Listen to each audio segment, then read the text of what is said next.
नमस्कार मित्रांनो, लग्नाची बेडी आजच्या भागामध्ये आपण बघणार आहोत की सिंधू आणि सावी ह्या गप्पा करत असतात। तेवढ्यात प्रिन्सिपल सरांचा फोन येतो आणि प्रिन्सिपल सर सिंधूला म्हणतात की विनू पडला, त्याच्या पायाला खूप त्रास होतो, मी त्याला घेऊन लगेच तुमच्याकडे येतो। तर सिंधू म्हणते ठीक आहे। तर लगेच सावी विचारते की आई काय झाले ग? तर लगेच सिंधू सांगत असते की अगं विनू पडला आणि त्याला त्रास होतो। त्यानंतर इकडे राघव जेवण करत असतो आणि राजश्री म्हणत असते की राघव तुझी आवडती भाजी आहे, तुला देऊ का? तर लगेच राघव विचारतो की आई विनूची आवडती भाजी आहे आणि तो जेवला का? तर राजश्री म्हणते की अरे राघव तुला माहिती ना, विनू घरात नाही, तो कॅम्पला बाहेर गेला आहे आणि तुला विनूची जास्तच आठवण येते म्हणून असे भास होतात। राघव म्हणतो की आई सवय नाही ना त्याच्या सोडून त्याला राहण्याची, आणि आता तो गेला हे सुद्धा मला समजलेच पाहिजे। तेवढ्यात राजश्री म्हणत असते की अरे लहान मुलांची सवय झाल्यानंतर असंच होत असतं की ते घरात नसल्यानंतर खूप शांत वातावरण असते आणि त्यांची आठवण आपल्याला खूप येत असते। तेवढ्यात राघव म्हणतो की हो नाही, मला खरंच विनूची खूप आठवण येते। तर तेवढ्यात मधू येते आणि मधू राघवला म्हणते की अरे तू मग लगेच विनूला भेटण्यासाठी जा, दिवसभर त्याच्याबरोबर थांब आणि संध्याकाळी परत घरी ये, तो थोडासा इतका लांब तर गेलेला नाही ना। राघव म्हणतो की हो हे तर नक्की योग्य आहे, म्हणून राघव विनूकडे जाण्याची तयारी करतो। त्यानंतर इकडे सिंधू विनूचा पायही त्याला एक्सरसाइज करण्याची मदत करत असते। तेव्हा सावी म्हणत असते की आई मला माहिती आहे की विनूच्या पायाला काय झाले असणार।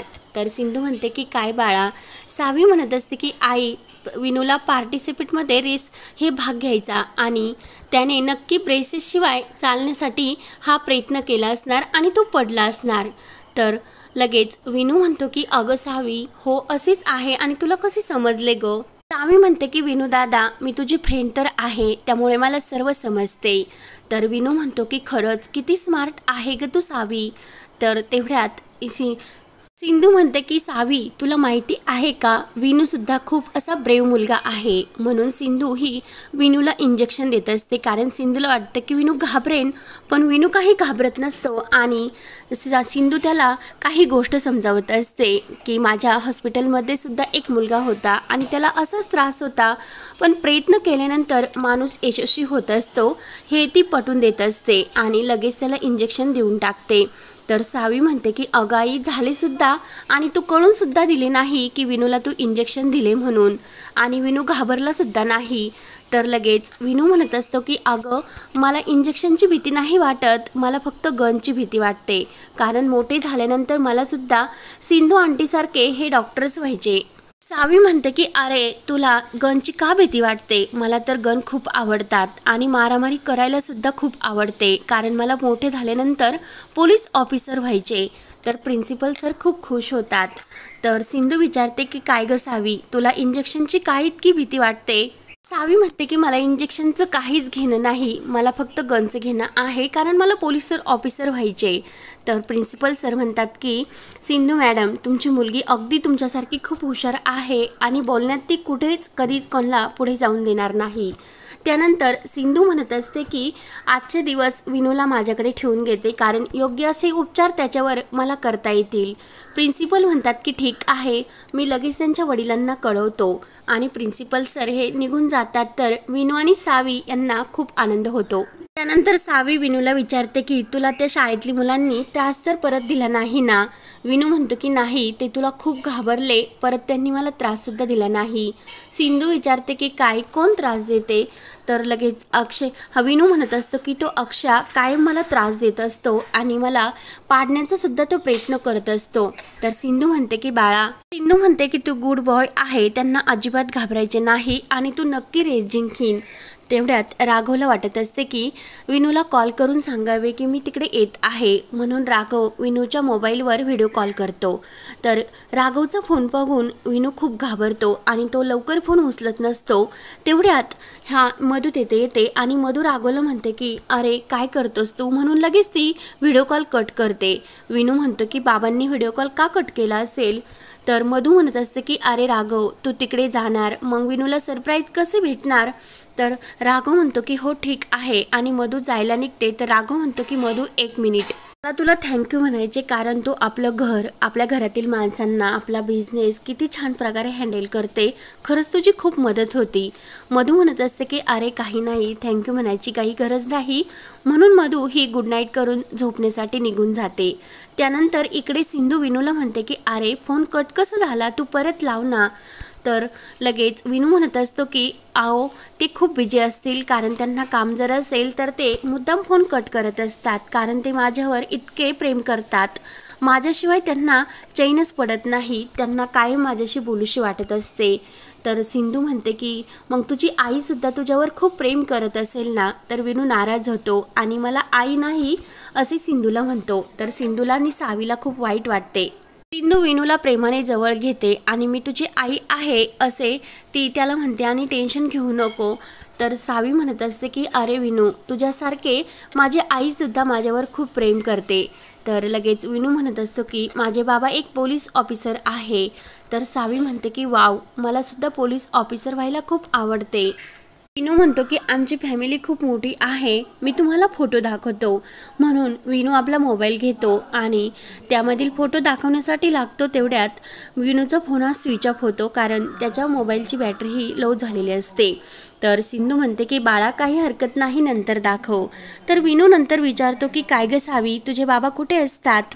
तर सावी म्हणते की आई तुम्हाला नाही पण विनूला तरी सांग माझे बाबा कुठे आहे. तर सिंधू डोक्याला हात लावते. सिंधू म्हणते की अरे मी विसरले, तुम्हाला दूध प्यायचे असेल. म्हणून सिंधू ही न सांगता लगेच किचनमध्ये दूध आणण्यासाठी जाते. तर विनू म्हणतो की काय झाले, की डॉक्टर आंटीने आपले उत्तर का दिले नाही. सावी म्हणत असते की अरे ती असंच करत असते, मी तिला बाबाचं नाव विचारल्यानंतर. तर विनू म्हणतो की काय झाले, तुझे बाबा स्टार बनले का. सावी म्हणते की नाही अरे स्टार नाही बनले, पण बाबा कुठे असतात त्याबद्दल मला काही माहिती नाही. तर लगेच विनू म्हणतो की सावी तुझ्याकडे बाबा नाही आणि माझ्याकडे आई नाही, आपण जर एकत्र आलो तर आपली एक छान अशी फॅमिली बनेल. तर सावी खूप आनंदाने उड्या मारू लागते. तर सिंधू दोघांना दूध पिण्यासाठी देते आणि विनूला विचारते की बाळा तुला आमच्यासोबत आज येथे झोप येईन ना. विनू म्हणतो की हो आई, मला माझ्या आईबरोबर झोपण्यासारखे वाटेल. तर सिंधू खूप खुश होते आणि प्रेमाने त्यांना जवळ घेते. तर सावी दूध पिता पिता बाप्पाला म्हणते की देव बाप्पा, विनूसारखे मलासुद्धा माझ्या बाबांना लवकर भेटून दे. त्यानंतर इकडे राघव हा रोडने गाडीतून येत असतो आणि वाटेत झाड पडल्यामुळे गाडी थांबते आणि प्रत्येक झाडावर लिहिलेले असते की माझे बाबा केव्हा येणार. राघव ते सर्व ऐकतो आणि त्या झाडांकडेच बघत असतो. तर राघव देवाला म्हणतो की बाप्पा इतक्या लहानपणी तरी त्या मुलाला त्याच्या वडिलांपासून दूर करू नको, आपल्या माणसापासून वेगळं होणं ह्याची मला चांगली जाणीव आहे. म्हणून राघव तेथील खडू उचलतो आणि प्रत्येक झाडावर तो लिहून टाकतो की बाबा लवकरच येतील आणि त्याला खूप आनंद झालेला असतो. त्यानंतर इकडे सकाळी सिंधू फ्रेश होते आणि सावी विनूला उठून तयार होण्यासाठी सांगते, कारण आपल्याला कॅम्पमध्ये जायचे असे ती म्हणते. तर सावी खूप खुश होऊन म्हणते की आज कॅम्पमध्ये जायचे, तर मी लवकर तयार होते. तर त्यानंतर सावी ही फ्रेश होण्यासाठी जाते आणि सिंधू ही विनूला विचारते की काय रे बाळा, तुला दूध पिण्यासाठी आवडते का. तर विनू म्हणते की हो, माझे बाबा सांगतात की दूध पिल्याने स्ट्रॉंग होते. तर सिंधू म्हणते की तुझे बाबा नक्की छान शिकवतात. त्यानंतर सिंधू म्हणते की बाळा मी तुला येथे काही मी तयार केलेला मलम आहे, औषधाबरोबर तो लावण्यासाठी देते. तर घरी गेल्यानंतर तोच मलम तू लावत जा. विनू म्हणतो की ठीक आहे. तर लगेच तेवढ्यात सिंधू मलम घेण्यासाठी जाते आणि विनूचा मोबाईल तिथे चार्जिंगला होत असतं, तेव्हा तो मोबाईल सिंधूकडे खाली पडतो आणि तो पालथा पडल्यामुळे सिंधूला त्यावरील फोटो हा राघवचा दिसत नाही. तर सिंधू लगेच तो मोबाईल सॉरी बोलून विनूच्या हातात देते आणि त्यावर राघवचा फोटो सिंधू बघत नाही आणि त्यानंतर हा भाग येथे संपतो. पुढील भागामध्ये सावी, विनू आणि सिंधू हे जंगलात आलेले असतात. तर सावी दाखवत असते की पग ना आई, या सर्व झाडावर असे लिहिलेले आहे की माझे बाबा लवकरच येणार. सिंधू म्हणत असते की बाळा ते कधीच शक्य नाही आणि सावी म्हणत असते की पग या झाडावर कोणी लिहिले की बाबा लवकरच येणार. तर पुढे काय होणार हे पाहण्यासाठी आपल्या चॅनलला नक्की सबस्क्राईब करत रहा. धन्यवाद.